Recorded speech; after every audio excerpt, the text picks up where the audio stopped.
प्रतिबाद करार कोनो अधिकार नोहोआ करिब विचारिছে हिमंत विश्व शर्मा सरकार बीजेपी नेतृत्वाधीन অসম सरकार।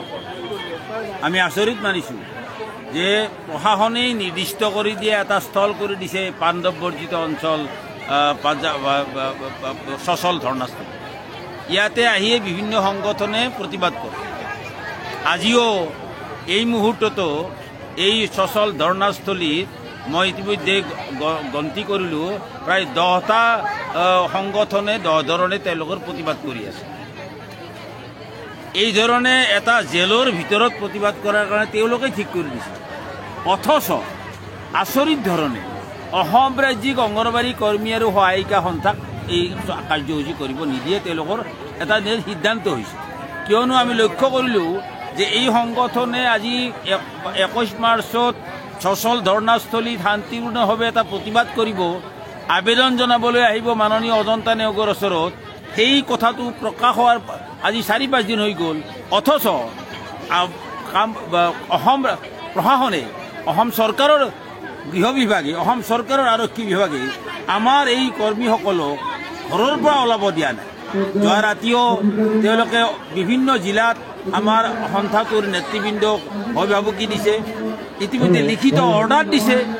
বেলহৰ পুলিশ থানা নলবাৰী জিলাৰ বেলহৰ পুলিশ থানায় আমাৰ নলবাৰী জিলাৰ অংগনবাড়ী কৰ্মী নেত্ৰীগৰাকীক গৈ পেলাই কাগজ ধৰাই দিছে যে আপনি এই ধারা অর্থাৎ ভারতীয় ন্যায় সংহিতা যি নতুন হয়েছে তার অমুক অমুক ধারা আপনি ভায়োলেট করলে আপনার বিরুদ্ধে শাস্তিমূলক ব্যবস্থা গ্রহণ করা হবে এই ভাবুকি। একই ধরনে বাক্সা, মুছলপুর, মঙ্গলদৈ, দুধনৈ, গোৱালপাৰাৰ বিভিন্ন জায়গাত আমাৰ দক্ষিণ কামৰূপৰ বিভিন্ন জায়গাত ইপিনে নগাঁও, হজাই এইবিলাক অঞ্চলৰ পৰা আমাৰ আন্দোলনকাৰীসকলক আহিবলৈ দিয়া হোৱা নাই। ৰেলৱে ষ্টেচনত বাধা দিছে, বাছ ষ্টেণ্ডত বাধা দিছে। যিবিলাক সৰু গাড়ী ভাড়া কৰি তেওঁলোকে আহিব বিচাৰিছিল সেই গাড়ীবিলাক নি পুলিচ থানাত সোমাই থৈ দিছে। এই ধৰণৰ যদি এটা অত্যাচাৰ আৰম্ভ হয়, সাধাৰণ প্ৰতিবাদ কৰাৰ যদি ইয়াত অধিকাৰ নাথাকে, এই অসমত কাৰ কি অধিকাৰ থাকিব কওকচোন? মাননীয় মুখ্যমন্ত্ৰী ডাঙৰীয়াই কৈছে যে আন্দোলন বৰ্জিত অসম কৰিব লাগে। তাৰ মানে আন্দোলন বৰ্জিত অসমৰ ভাষাটো এনেকুৱা যে আন্দোলনকাৰীসকলক কুবাই ডুবাই ঘৰত হলেও বন্ধ কৰি থৈ দিম যাতে কোনো প্ৰতিবাদ কৰিব নোৱাৰে। অৰ্থাৎ চৰকাৰখনে অন্যায় কৰি থাকিব, অন্যায়ৰ প্ৰতিবাদ কোনেও কৰিব নোৱাৰি। অসমৰ অতি সম্প্ৰতি যিখন বাজেট হৈ গ'ল, এই বাজেটৰ সম্পৰ্কত বিভিন্ন কথা বতৰা আছে। CITৰ ফালৰ পৰা আমাৰ বিভিন্ন ধৰণৰ আপত্তি আছে, কিন্তু এটা 1 নম্বৰ আপত্তিটো হৈছে আঁচনিভুক্ত কৰ্মচাৰীসকলক এই বাজেটখনত কোনো এটা টকা ধাৰ্য কিয় নকৰিব। এই প্ৰশ্নটোৱে আজিৰ মুহূৰ্তত কৰাৰ কাৰণে এই সচললৈ অহা হৈছে। 1 অক্টোবৰৰ পৰা তেওঁলোকক মাননি বৃদ্ধি কৰিম বুলি এটা টোপ দি থলে, কিন্তু বাজেটখনত এটা টকাও ধাৰ্য নকৰে। ইয়াৰ অৰ্থটো কি? আমিতো অৰ্থনীতিবিদ নহয়, আমি সাধাৰণ এজন জনতা। আমাৰ সাধাৰণ জনতাই বুঝিব পাৰা নাই সৰকাৰেৰ চলনাটো কি। অক্টোবৰেৰ 1 তাৰিখেৰ পৰা বৃদ্ধি কৰিম বুলি কলে, কিন্তু এটা টকাও বাজেটত ধাৰ্য নকৰিলে কেনেকে ধাৰ্য কৰিব? কেনেকে দিব অক্টোবৰ 1 তাৰিখেৰ পৰা? এনেইতো বাজেট যেতিয়া গ্রহণ হয়, বাজেটত গৃহীত যে আবণ্টিত ধন, এই ধন গৈ ফেলে প্ৰকৃতাৰ্থত সেই নিৰ্দিষ্ট শিতানৰ ধন পাবলৈ হলে সেপ্টেম্বৰ অক্টোবৰ মাহ পায়। তেতিয়াহ'লে অক্টোবৰৰ 1 তাৰিখৰ পৰা কি ধনেৰে দিব? এই কথাটোৰে উত্তৰ বিচাৰি আজি সচললৈ অহা হৈছে। উত্তৰ বিচাৰি পত্ৰ দিয়া হৈছিল। 11 মাৰ্চতে পত্ৰ দিছিল অসম ৰাজ্য অংগনবাড়ী কৰ্মী আৰু সহায়িকা সন্থাই। তাৰ আগতে পূৰ্বতে মাননীয় অজন্তা নেওগ বাইদেউ বাজেটৰ আগতেই লগ গদি তেওঁলোকৰ অধ্যক্ষা তেখেতক অধ্যক্ষা হিচাপে লৈ অসম চৰকাৰে এখন কেবিনেট উপসমিতি বনাই দিছিল যে আঁচনিভুক্ত কৰ্মচাৰীসকলৰ সমস্যাৰ বুজ লোৱা আৰু তেওঁলোকৰ দৰমহা বা মাননি ইত্যাদি বৃদ্ধি সংক্ৰান্তত অসম চৰকাৰক পৰামৰ্শ দিয়া।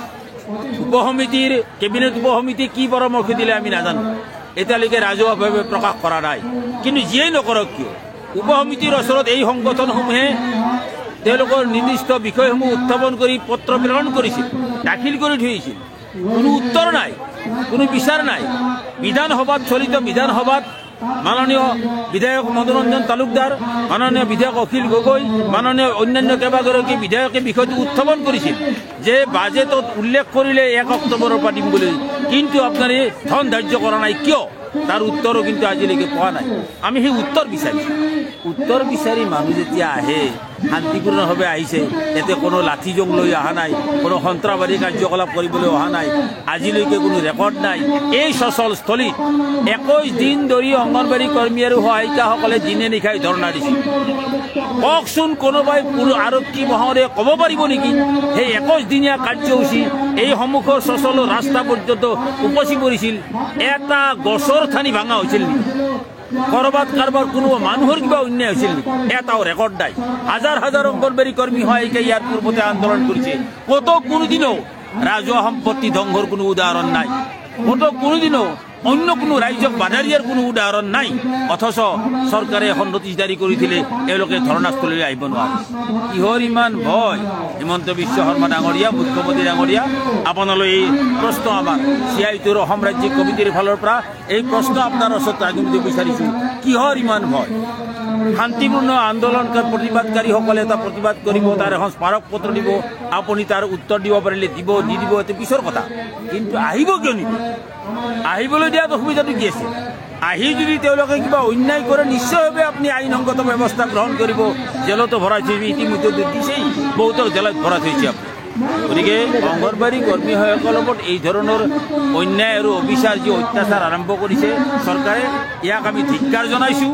এই ধৰণৰ কাৰ্যকলাপৰ পৰা চৰকাৰখন বিৰত থকা উচিত আৰু শান্তিপূৰ্ণ প্ৰতিবাদকাৰীসকলৰ ভাষা, মনৰ কথা শুনিবলৈ যত্ন কৰা উচিত।